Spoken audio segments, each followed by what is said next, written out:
Next speaker, Gal Perelman from Lucia, Senior Product Marketing Manager, 8 years in B2B.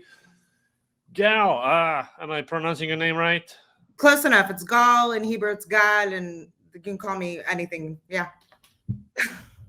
How are you doing? All right. I'm great. I live the same life with you. Like, I'm Pep, not Peep. So the name only gets butchered 20 times a day, similar to you probably. All right, Gal, excited to hear your lessons learned. I'll get out of your way and I'll catch up with you later. Sweet. Okay. Cool. You guys can see my screen. Awesome. Okay, so quickly, I'm Gal. Nice to meet you guys. I've been in product marketing for almost 9 years. Worked in ad tech and AI and big data, hospitality engagement. Something about me is that I absolutely love learning. If I had $1 million, I'd be in school, in university my entire life, getting degree after degree. Probably need $1 billion for that. And an interesting fact is that I've actually touched a human brain. So let's get started. The first lesson that I probably learned this year is the importance of project management soft skills when it comes to product marketing. And I know a lot of people are talking a lot of the technical stuff and all that. And I think soft skills are often overlooked, and they are so, so critical and super important. And it all begins with self-awareness.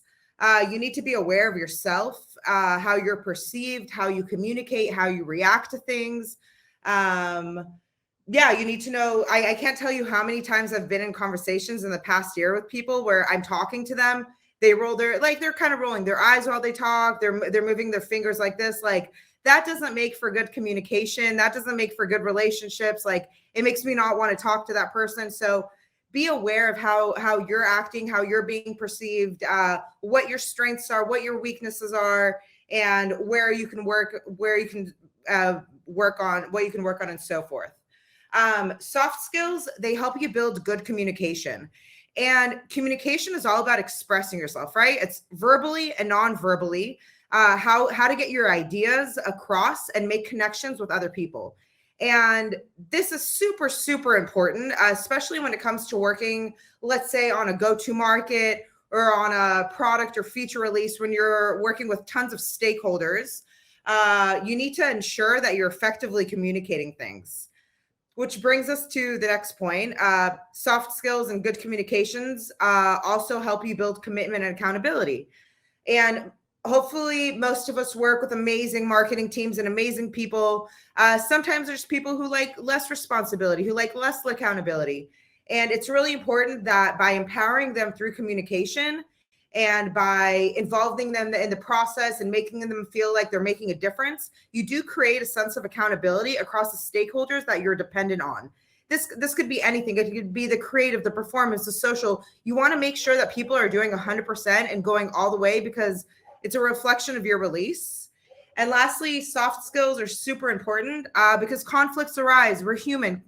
That's how it happens. Sometimes we bash heads. It happens, but you got to approach it in a mature way, in a humane way, in an adult way, come to an agreement or figure out a way to compromise. And that's my say on soft skills.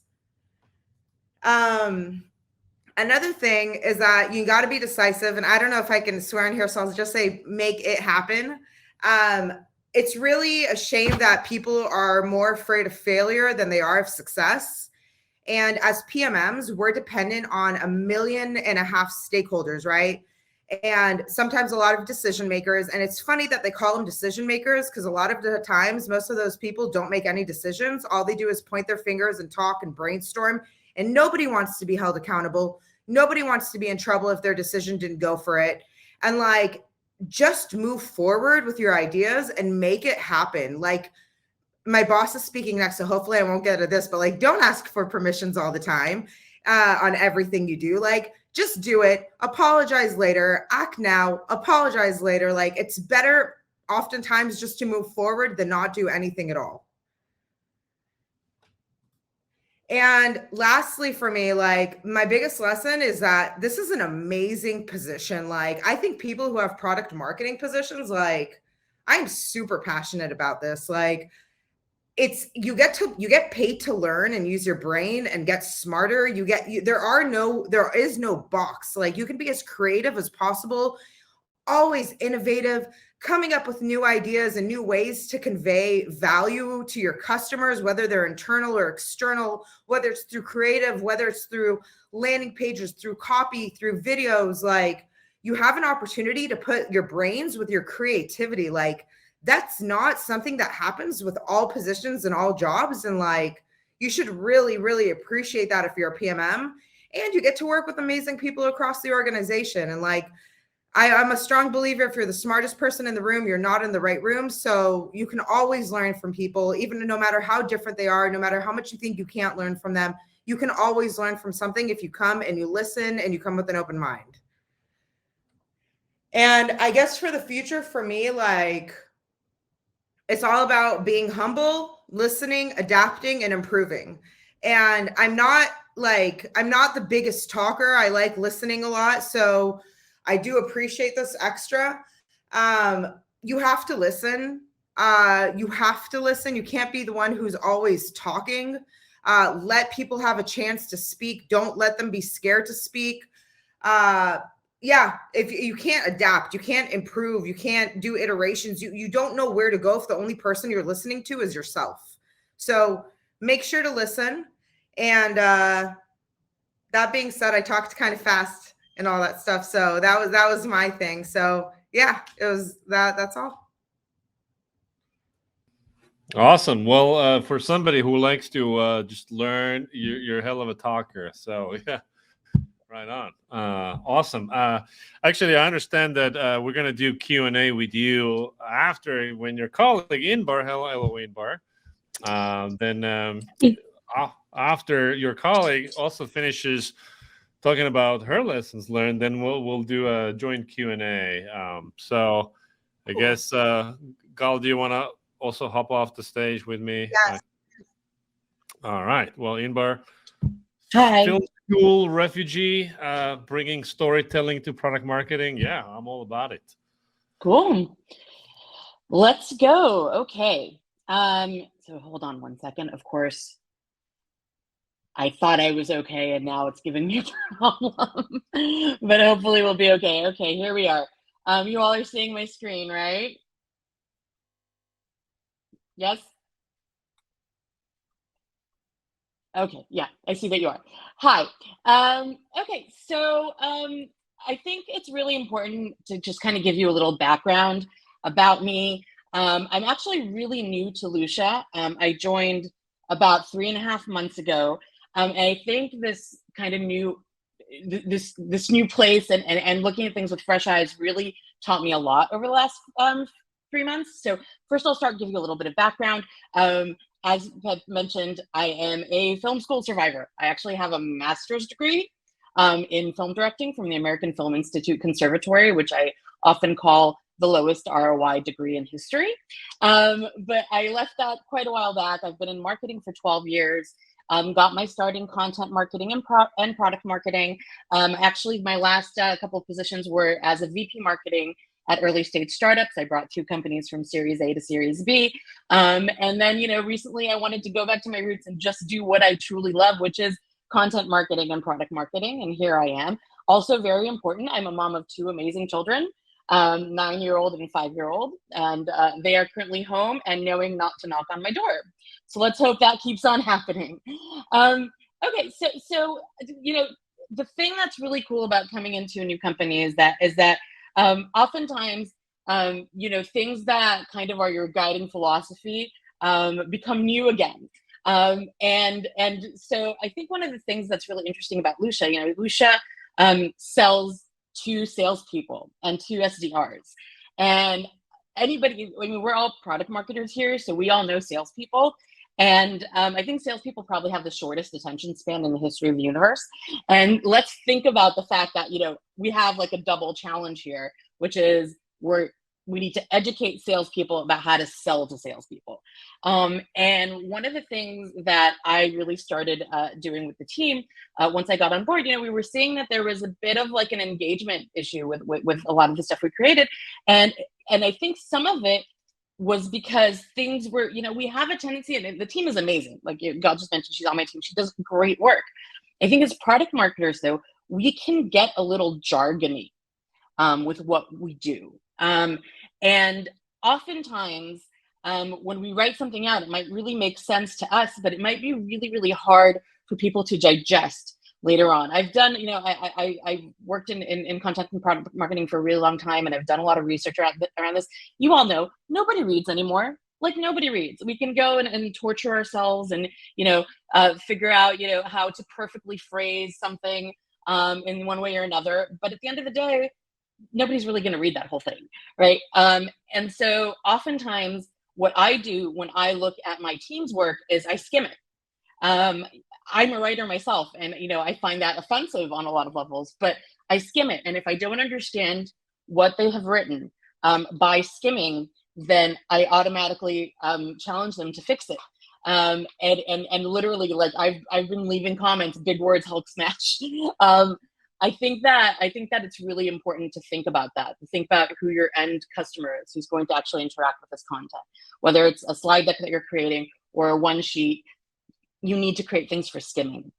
And I think another way that I like to kind of challenge my team is when you're writing up a specific message around a product, I always say, take a few minutes, close your eyes, and imagine yourself as the user. Now that sounds a little weird and cheesy, but a lot of times we don't do this, right? And if you really think about and see your user coming in and interacting with your product, and how they're reacting and what they're doing and their frustrations and what they like, I think that really helps you really plainly explain even a complicated product to a sales team.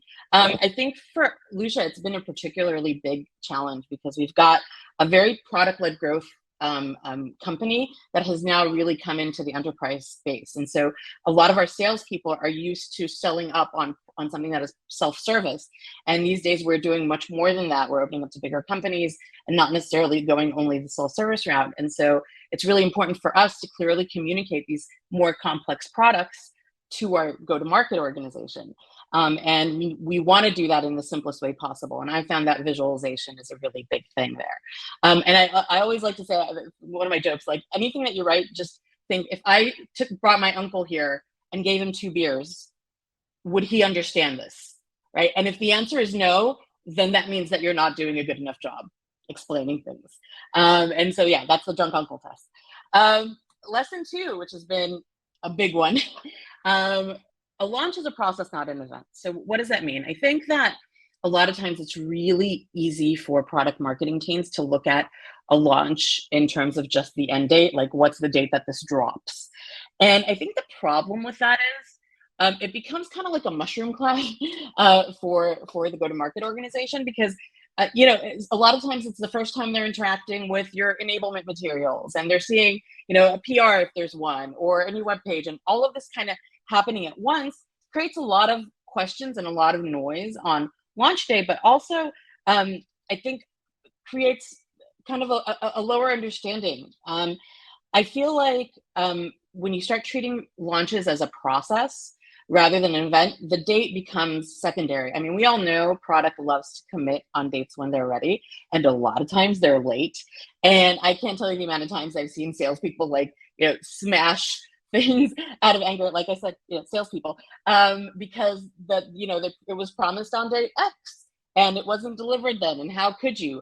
Now, if you start treating product launches as a process, and really early on, I'd say like 45 days before, 30 days before, start basically socializing this new product, educating about it, going to go-to-market leaders with initial messaging, getting their feedback in a way that's way more active, doing the training in advance, doing everything kind of to lead up to it.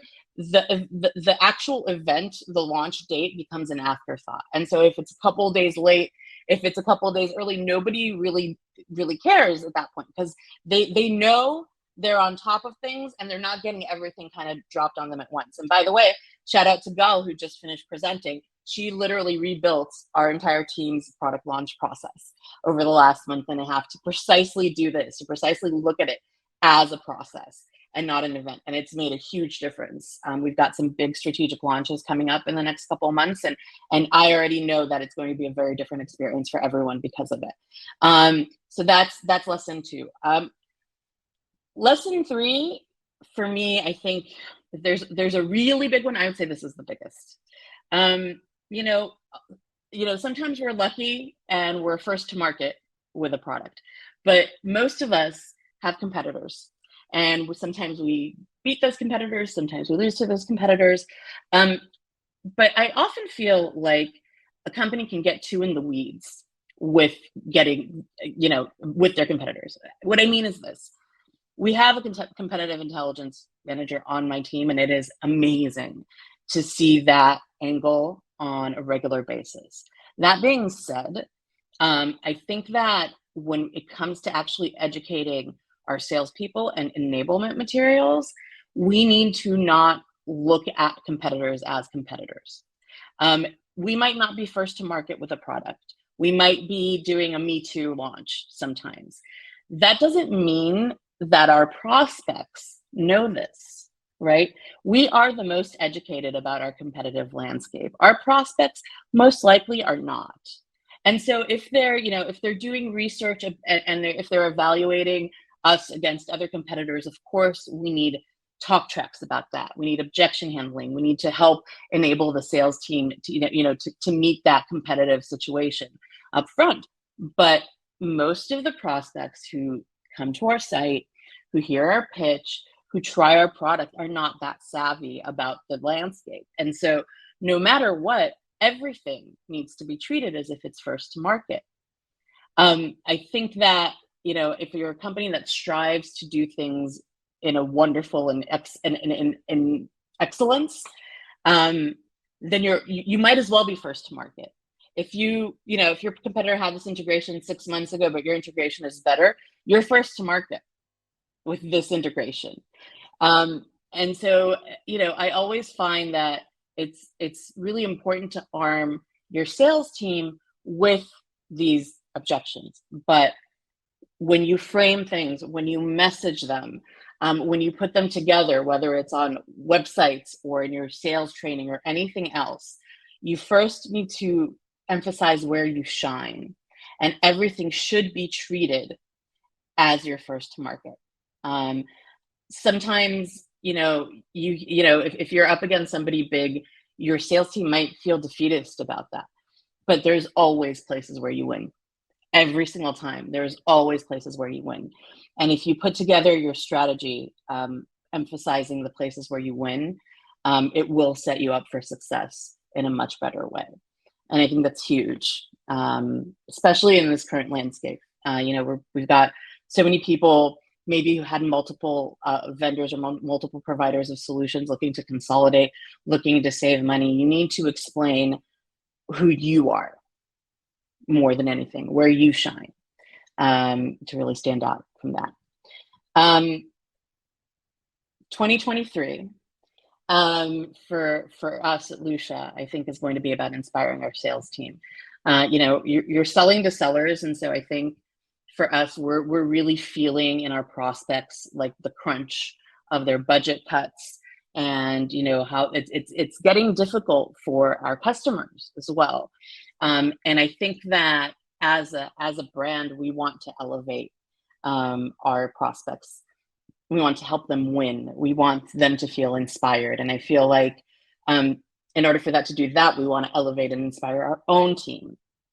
And so one of the big one of the big initiatives that I'm going to start this year is all about eating our own dog food, making our own people the experts in our product and elevating them and bringing them to the forefront. And I feel like if they're at the forefront of the brand communication, they'll get more inspired on the other side, even when they hit bumps in the road and difficulty that comes with this really challenging environment. That's basically it. I don't do Twitter or anything, but I do LinkedIn. So feel free to follow me there. And yeah, I hope you found this informative and helpful.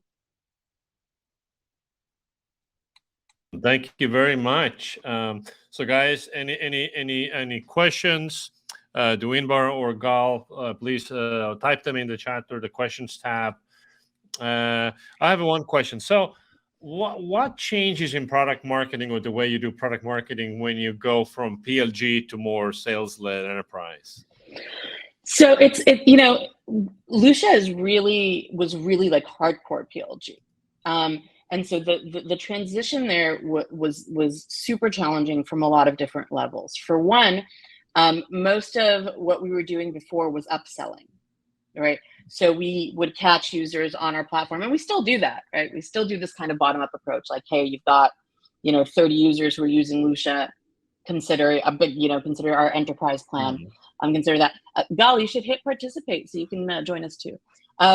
Anyway, so it is a really big challenge when you're hi Gal, when you're trying to kind of shift that mindset. And I think that the big thing is that it really forces marketing and sales to be in much tighter communication, right? If before the marketing team was very much about doing onboarding, top funnel kind of stuff, all of a sudden now when your focus becomes enterprise ARR rather than new users, you really need to dig in with the sales org in a much more active way. And so actually what has happened at Lucia is that the product marketing organization has gained a lot of prominence as a result of that, right? We've really had a chance to have an impact and help teach our salespeople how to sell in this kind of different environment where you're not necessarily doing this bottom-up motion.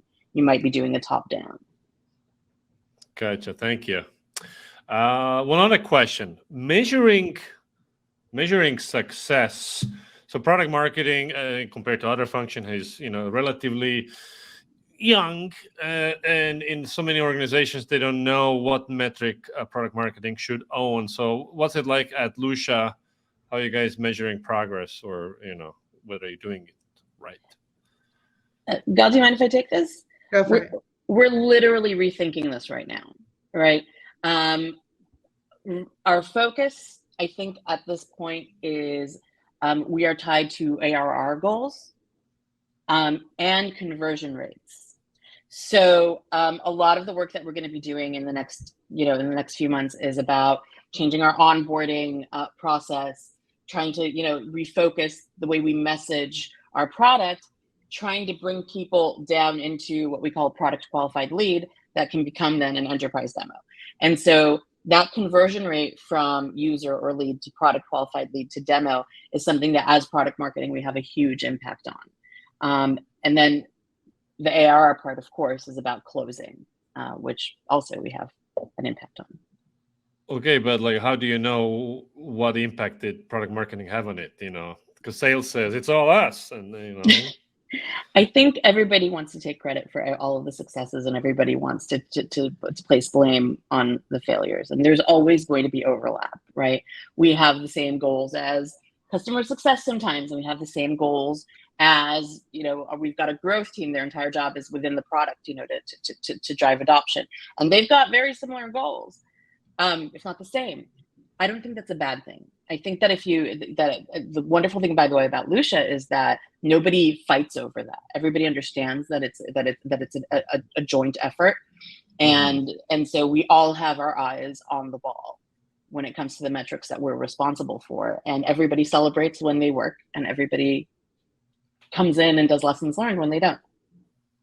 And that's still simplistic. So to prod some more on that, so then is it 20% of revenue? How do we know product marketing even did anything? I don't think you can measure it in percentages. I think what you can measure it in is, there's a couple different things. First of all, are people using our materials? So a wonderful thing that Gal did is bring in a tool called HighSpot, which is a content management system, which helps kind of us see how people are using our materials. And so when something is getting used a lot, that can tell us that it works. I think that in general, close rates should have as much of an onus on product marketing as they are in sales. I would never say that to our VP sales, but from my perspective, right, our conversion from demo call to close, we have a say in that, because we're the ones that are most in the weeds with getting the salespeople to intelligently talk about our products. And so we don't do percentages at Lucia. Everybody, like I said, everybody owns the whole thing. But for me as a leader, I pay attention to those things. And I think that it's very easy with product marketing to feel impact. Like salespeople, when they're happy, they make noise, right? And when you help them, they make noise. And so that for me is enough. And I think that everybody understands, like the challenge is always to understand the value of PMM. But yeah, I mean, I think it becomes clear when something that you're doing is successful or not, and you always have a hand in it. To make sure that when it comes to messaging, that the whole company is on the same page, do you guys provide scripts or talking points to SDRs, outbound email, and B, AEs when they're closing stuff? Gal, you want to take that? Yeah. So yes, we do. It depends, obviously, like on the feature of the product that comes out. Like earlier, you mentioned a question like, how is the difference between the PLG and the product led and the sales led? You notice the vulnerabilities in your product marketing and in your sales when it's sales led. Like that's when it stands out. When you notice that sales doesn't fully understand the features and the products and what they're selling, you know that's where like the problem is, because before that, everybody's relying on your messaging and an automation and stuff like that. So yeah, we do create talking points. We don't really believe in the concept of scripts. We believe in the concepts of storytelling. Memorization doesn't solve a purpose. Telling stories and remembering it and putting it in your own context is how you solve the problem. So that's Can you give me an example about that, the story? Sure. So I think it's always important to frame everything that you sell in terms of the end user's experience and their pain. Okay. So for example, we're coming out with an intent product, right? And so when we're talking about, it's really easy, like to start talking about user intent and get really jargony and really technical. Oh, you see like the search volume and the phrases and the category, and then the integration works like this. That's not what we're going to do, right? The story we're going to tell is this. The market landscape is super dynamic right now. People are cutting their budgets, and because marketing budgets are coming out, there's a lot of outbound sales motions happening. Now, if you're doing outbound sales and you're doing spray and pray, you're getting lost in the noise. And so the best way for you to make sure that your outbound outreach is precise is by finding people who are actively searching for your solution, introducing Lucia intent. Right. So we told the story. Here is the problem. Here is why, right now what you're doing is not working. And hey, by the way, here's the solution. Right. So it's framing it in that way rather than saying, here's what the product does. It's here's what you are going through and here's how we can help. So no scripts, but do you write the stories for the rest of the team? Not really. I think we do talk tracks, and we're still working on improving the way that we're doing our trainings. Right. It's a relatively new thing to kind of think about things in that framing. So I don't think we fully figured it out yet, to be honest. But the emphasis is the approach. I love it. Yeah. Great. Fantastic. Gal, I cut you off in the middle of a train of thought there. Did you have anything else to say about SDRs and AEs? No, they're just fantastic to work with. They really are. No, really they are. I have to say, like, it's really kind of cool that we sell to the same audience that we enable. Really. I've been marketing to marketers most of my life. And now marketing to sales is really like emphasizing that really close connection with the sales org, and I love it. I think it's wonderful. Brilliant. Well, thank you so much, guys. Everybody, look up Gal and Inbar on LinkedIn. Give them a follow. Again, thank you so much, guys. I'll see you on the internet. Thank you. Peace. Thank you all. Okay.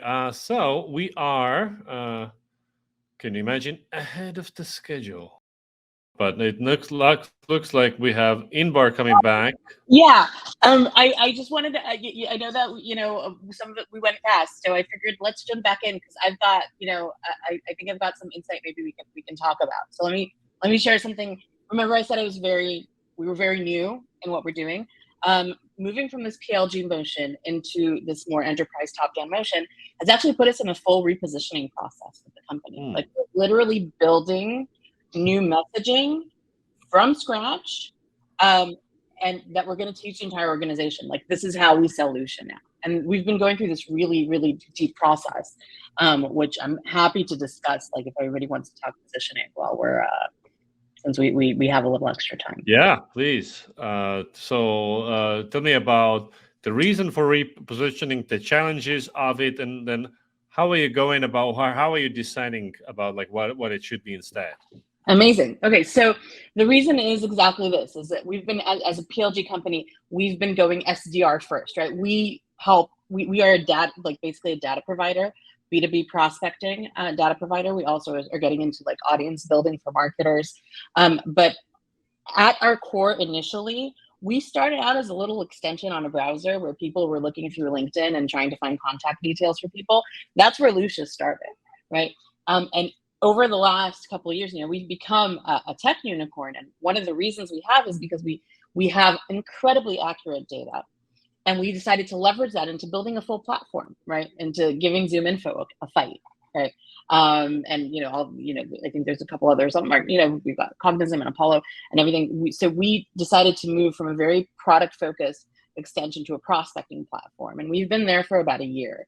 And we have an amazing product, and because we're product first, it's much easier to use. It's much easier to adopt. But our salespeople and our CS and everybody still kind of thinks extension first, plugin first. And so what we've done over the last the last 3 or 4 weeks is, first thing we did is interview all the stakeholders in the company. And we asked them some key questions. Question 1 is, where do you think Lucia wins? Question 2 is, where do you think we lose? Question 3, what do our customers love about us? And question 4 is, what do they dislike about us? What do we need to give them? And just getting a lot, like we interviewed 20 people. And we've got also customers set up that we're going to ask them the same kind of questions. We learned so much about how we're perceived in the market. And what it did is it gave us a list of, this is where we are and this is where we want to be. We're perceived as a plugin. We want to put aside the word plugin. We want to call ourselves a platform, right? We're perceived as easy to use. That's great. Let's emphasize that, right? We're perceived as having really great cell phone data. Let's put that as front and center as we possibly can. Like, we have more accurate data. Let's talk about accuracy. We're not perceived as compliant, even though we're the most compliant product on the market. And so, what it gave us is like, this is the list of stuff people think about us. This is what we want them to think about us. And now we're taking that and we're bringing it to our marketing organization, and we're going to start brainstorming about that. By the way, I can keep on talking for now, but if you have any questions in the meantime, feel free to come. This is all good stuff. Keep going. Amazing. Okay, so basically, we've taken this. We've had 20 people from the organization, customers, answer these questions. We've spoken twice to our CEO about this too, because he has a very clear vision, right?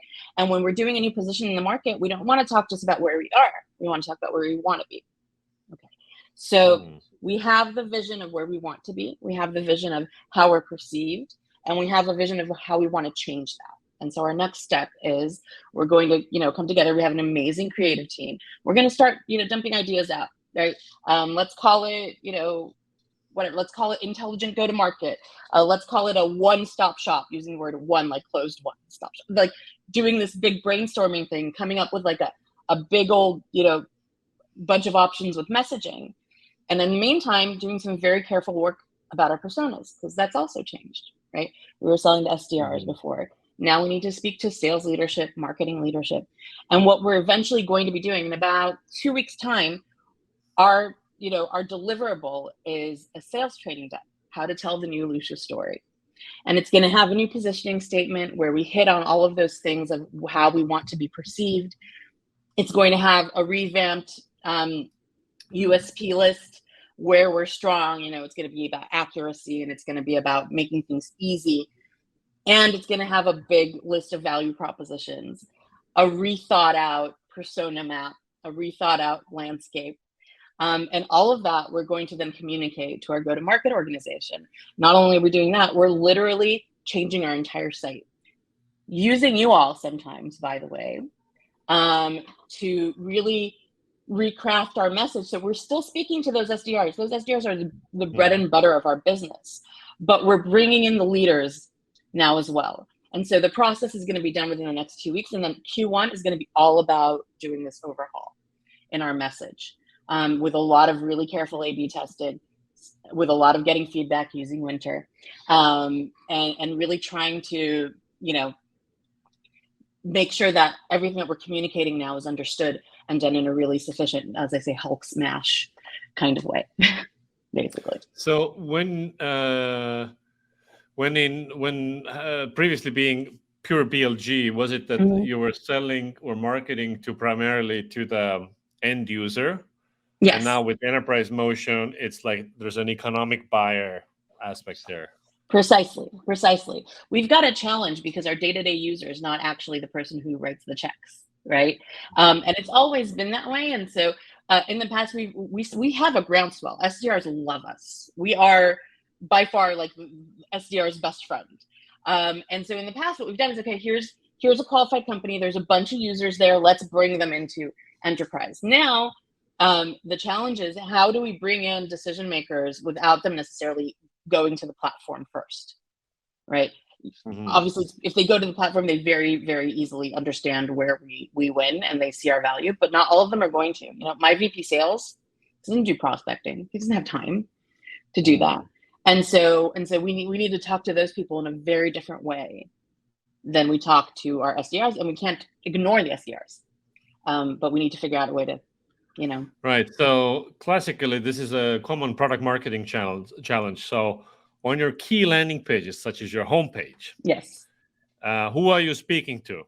Then is it the SDR or the lady with the money? This is literally the what is it, $10 million question here? Like literally, this is it. Right now, our homepage speaks SDR. 100%. Our homepage speaks SDR, and we're going into this kind of land and expand kind of thing where we need to make a decision. Do we want 2 CTAs? Probably. Like contact sales and try it, right? We need to talk to both of those people at the same time, and I think it's possible. Like we recently did a webinar about how to stand up through the noise in Q4 as a salesperson, and we had leaders register to that. And we had SDRs register to that because SDRs are also interested in high-level strategy. So I think that it can definitely, if you can talk to a higher level while still being relatable to the individual contributor.